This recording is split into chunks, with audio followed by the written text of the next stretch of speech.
میں اسے دیکھتا ہوں تو ساتھ ہی مجھے دوسری نظر آ جاتی ہے، اس کا شکر ادا کرتا ہوں تو تیسری نظر آ جاتی ہے، تیسری کا شکر ادا کرتا ہوں تو چوتھی۔ تو مالک نعمتیں اتنی زیادہ ہیں، آخر میں شکر کیسے ادا کروں؟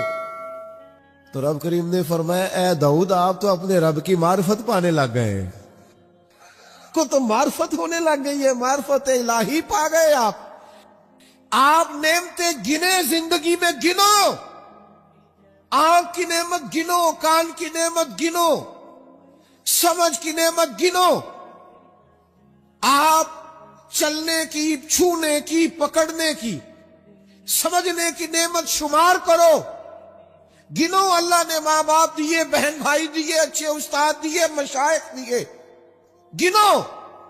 اس کریم رب نے کرم کیا اور اپنے لاڈلے نبی کی امت بنایا۔ گنو، شمار کرو، اس نے کرم کیا۔ اور ایک وقت ایسا بھی آیا کہ اس نے بیت اللہ کے سامنے لا کھڑا کیا، ایک وقت ایسا بھی آیا کہ ایر گنبد خضرا کے سامنے کھڑے ہو کے درود و سلام بھی پڑھا۔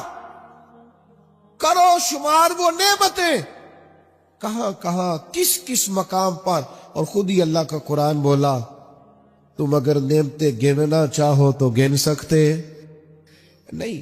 کوئی بھی نیک عمل کریں تو اپنی نیت کو درست کریں، حسن نیت کو اپنائیں۔ نیتوں کا بگاڑ، ارادوں کی خرابی، یہ اچھے بھلے اعمال کو ضائع کر دیتی۔ جب ہماری طبیعت اس طرح کی ہو کہ ہم اچھی نیتوں کے ساتھ آگے بڑھیں، خیر کے ارادوں کے ساتھ آگے بڑھیں، ہم اس دین کے ماننے والے ہیں جس پر قیامت والے دن ان اعمال کا بھی اجر ملے گا جو کیے ہی نہیں ہوں گے۔ تو پوچھا جائے گا مالک یہ تو عمل کیا ہی نہیں، تو فرمائے اس کا ارادہ تو کیا تھا نا، نیت تو تھی نا، تم خالص تو تھے نا، موقع نہ بن سکا، تمہارے لیے اسباب نہ ہو سکے، لیکن اجر تو ملا۔ اور امام غزالی فرماتے ہیں کچھ اعمال لے کر فرشتے اللہ کے حضور حاضر ہوں گے، رب کریم فرمائے گا واپس لے جاؤ ان اعمال، میرے لیے نہیں کیے، یہ تو کسی اور کو دکھانے کے لیے کیے۔ حسن نیت، اچھا ارادہ، پروگرام اس طرح کا جس میں اللہ کی رضا شامل۔ آپ جب تک نیت کا وضو نہیں کرتے، ارادوں میں اخلاص پیدا نہیں کرتے، اور ہم لوگ جب تک اپنے معاملات میں آگے جانے کے لیے محض اللہ کی رضا کو پیش نظر نہیں رکھتے، اتنی دیر تک عمل بیکار ہے۔ اللہ کی مدد اس کام میں شامل ہوتی ہے جس میں اللہ کی رضا مطلوب ہو، اور جب مطلوب ہی اللہ کی رضا نہ ہو، دنیا داری، شہرت، پیسہ، مال، دولت، کچھ مل جائے، کچھ اصول ہو جائے، مجھے بھی کچھ جاننے لگ جائے، تو پھر جس طرح کی نیتیں ہوتی ہیں اسی طرح کا اس شخص کو اس کا پھل بھی دیکھنے کو ملتا ہے۔ سب سے پہلے تو اچھی نیت کسی بھی عمل کے، اور اس کے فوراً بعد مناسب منصوبہ بندی۔ مسلمانوں کا آج سب سے بڑا مسئلہ یہ ہے کہ یہ کام کرتے ہیں لیکن کسی منصوبہ بندی کے تحت نہیں کرتے۔ ہم اپنے کاموں کو مرتب نہیں کرتے، نظم و نسق کا حصہ نہیں بناتے، ہمارے کام بے ترتیب ہوتے ہیں، الجھے ہوئے ہوتے ہیں۔ ہم جن پیارے نبی کریم صلی اللہ تعالی علیہ وسلم کے غلام ہیں، حضور ہر کام کرتے تھے تو مناسب منصوبہ بندی کے ساتھ فرمایا کرتے۔ جنگ بدر کا موقع ہے تو نبی پاک علیہ السلام نے پہلے مجلس مشاورت منعقد کی ہے، صحابہ سے رائے لیے، اس کے بعد صفوں کو سیدھا کرایا، ہر آدمی کی اس مقام پر ڈیوٹی لگائی، اور پھر اللہ کے محبوب نے مصلی بچھا کے اللہ سے مدد کا سوال کیا۔ جنگ احد کا موقع ہے تو سرکار نے ڈیوٹیوں کو تقسیم فرمایا۔ ایک چھوٹا سا حصہ صحابہ کا، ایک جماعت جس کی ڈیوٹی تھی کہ یہ درہ تم نے نہیں چھوڑنا، تو ایک درہ ہی چھوڑا انہوں نے، تو اس کا نتیجہ بہت ساری شہادتوں کی صورت میں سامنے آیا ہے۔ جنگ خندق کا موقع ہے تو سرکار کی منصوبہ بندی دیکھیں، 10,000 کا لشکر مدینے پہ حملہ آور تھا، ٹھنڈ تھی، قحط تھا، تو مدینے کے تینوں جانب تو مکانات تھے، کافر داخل ہی نہیں ہو سکتے تھے، ایک کونا خالی تھا. تو نبی کریم علیہ السلام نے صحابہ سے مشورہ کیا تو حضرت سلمان فارسی نے کہا خندق کھود لینی چاہیے. اس خندق کو کھودا گیا اور پھر وہ 10,000 کے لشکر کو جس طرح روکا گیا ہے اور جس طرح وہ ناکام ہو کر لوٹ گئے ہیں، اللہ تبارک و تعالی نے اس کو فتح عظیم مسلمانوں کی بنا دیا. فتح مکہ کا موقع آپ دیکھ لیں تو حضور کی منصوبہ بندی دیکھیں. سب سے زیادہ دینی لوگوں کو ضرورت ہے مناسب منصوبہ بندی. او اللہ خیر کرے گا جی، او بسم اللہ جی تسی آ جاؤ. او خدا کے بندے، جن بزرگوں کا آپ نام لے رہے ہیں اور جس دین کی آپ بات کر رہے ہیں، وہ دین ہی منصوبہ بندی کا حکم دیتا ہے، حکمت عملی سے اور تدبر سے چلنے کی بات کرتا ہے.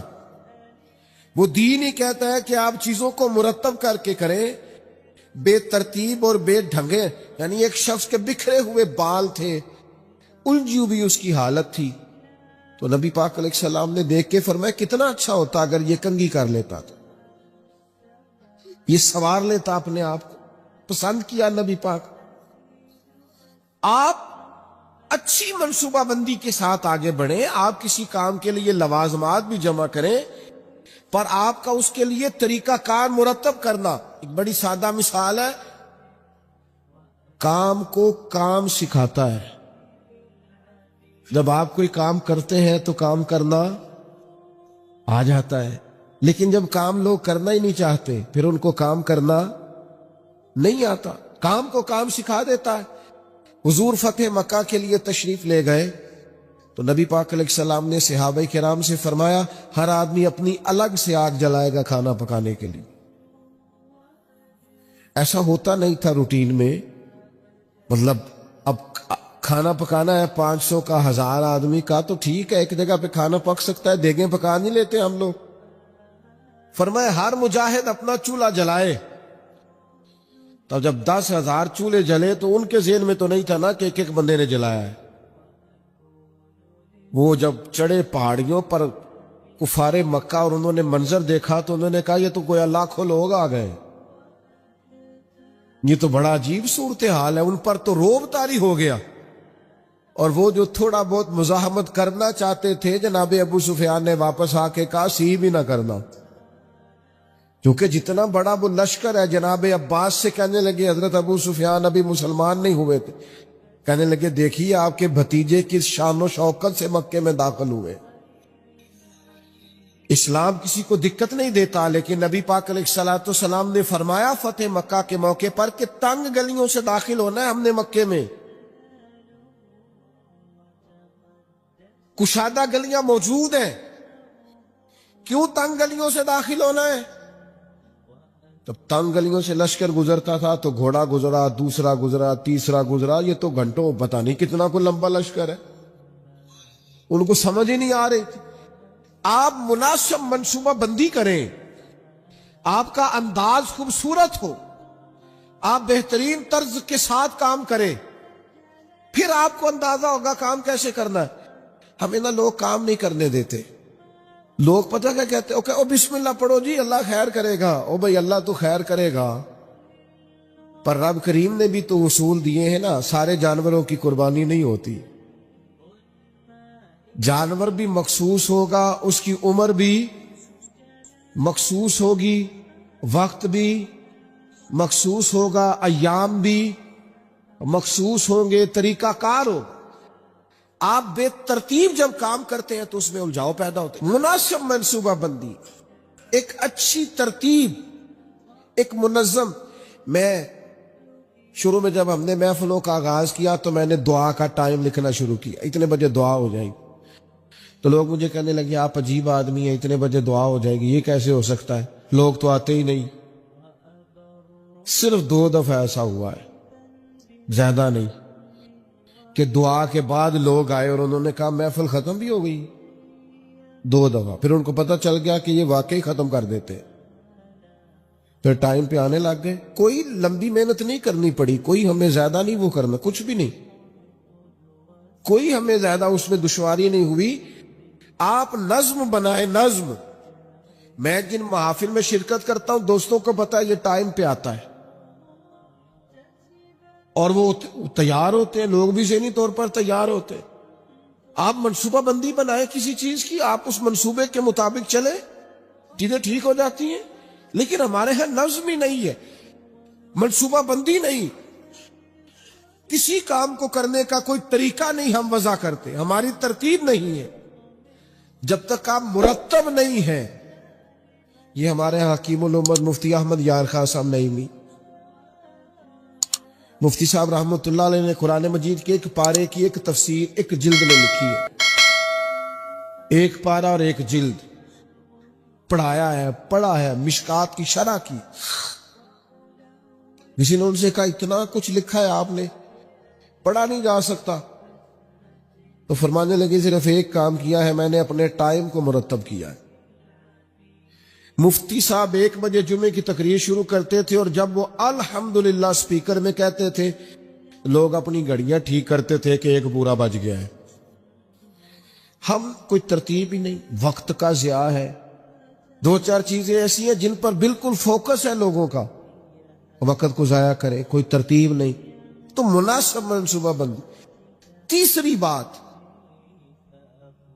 اچھی نیت، مناسب منصوبہ بندی، اور تیسری بات سچی لگن۔ جب تک آپ میں لگن نہیں ہوتی، آپ تھوڑی دیر کام کر کے اکتا جاتے ہیں، مسلسل نہیں کر پاتے۔ یہ طلب جب پیدا ہوتی ہے، یہ لگن جب پیدا ہوتی ہے، پھر کام ہوتا ہے۔ آپ کے اندر لگن ہی نہیں ہے تو کام کیسے ہوگا؟ وہ تڑپ ہی نہیں ہے، کچھ کرنا ہی نہیں چاہتے، مزاج ہی نہیں ہے، کیسے کام ہوگا؟ کام ہو جاتا ہے، صرف اس کے لیے آپ مسلسل محنت کریں، مسلسل۔ پتھر پہ پانی پڑے متصل تو بے شبہ گھس جائے پتھر کی سیل۔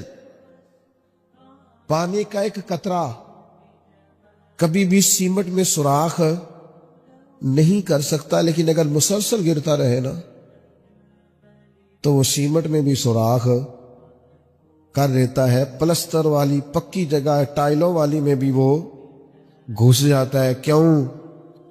کہ مسلسل ہے نا، استقامت ہے نا، لگن ہے نا، لگن سے کام کرے۔ وہ بہت سارے دوست آ کے مجھ سے کہتے ہیں میں بڑے ہی کام کیتے نے کوئی کامیاب نہیں ہویا۔ میں کہو بڑے چھڑ دے تو ایک ہی کار،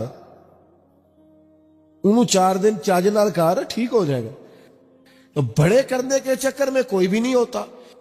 ایک کریں، لگن سے کریں، محنت سے کریں، جد و جہد سے کریں، اپنی ساری صلاحیتیں لگا دیں، آپ اس کے اندر پورے طور پر لگ جائیں،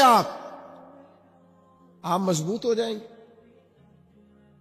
آپ کے اندر توانائی آ جائے گی۔ تو ایک تو اچھی نیت، مناسب منصوبہ بندی، اور پھر اس کے بعد لگن، اور پھر چوتھی بات کہ آپ اس کام کو جب آپ نے کر لیا، وہ پایا تکمیل تک پہنچ گیا، اب آپ نے کہنا ہے میں نے نہیں کیا، یہ میرے رب کریم نے کیا ہے۔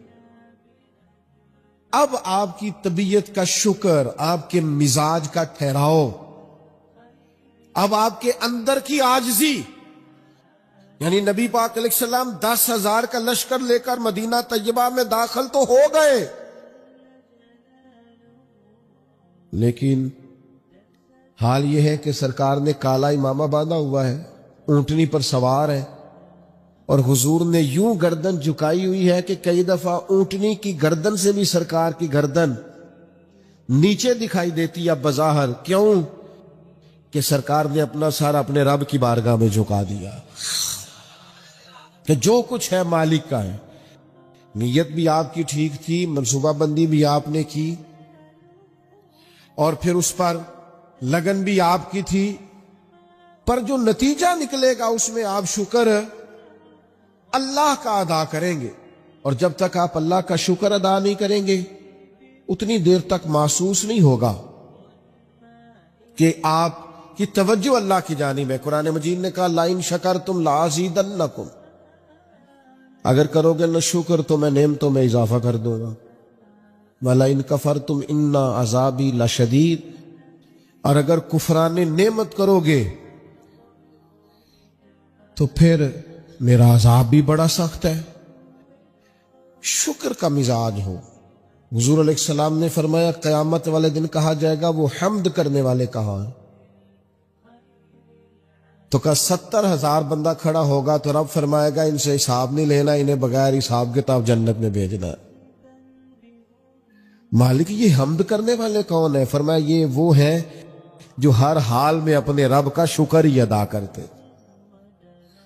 طبیعت پھر شکر والی ہو، مزاج اپنے رب کے حضور جھکنے والا ہو، یعنی نعمت ملنے پر یہ خیال نہ ہو کہ جناب یہ میری محنت کا نتیجہ ہے، آخر میں انسان کہے یہ میرے رب نے فضل کیا ہے اور مجھے عطا فرمایا ہے۔ حضرت نعمان بن بشیر رضی اللہ تعالیٰ عنہ بیان کرتے ہیں کہ نبی پاک علیہ السلام نے فرمایا نعمت کا اظہار کرنا شکر ہے اور نعمت کو بیان نہ کرنا یہ ناشکری ہے۔ آج آپ دیکھ لیں، غریب تو بتاتا ہے میں غریب ہوں، کبھی امیر نے بھی بتایا میرے پاس کتنے پیسے ہیں۔ حالات خراب ہونے پر تو لوگ اظہار کرتے ہیں، صحیح ہونے پر بھی کرتے ہیں۔ ہماری طبیعت کا تقاضا ہی نہیں ہے، بیان نعمت ہے ہی نہیں، بلکہ قرآن مجید نے یہ شکوہ کیا ہے کہ جب انسان کو تکلیف پہنچتی ہے تو رب کو یاد کرتا ہے، اور جب آسانی ہو جاتی ہے تو سب سے پہلے مالک کو بھولتا ہے۔ اللہ کی بارگاہ کا شکر، او گن تو صحیح یار کبھی نعمتیں خدا کی کتنی زیادہ، ہر وقت تیری طبیعت جھکی رہے گی اپنے مالک کی بارگاہ۔ اور پھر یہ جو شکریہ ہے نا، یہ فطرت ہے، فطرت۔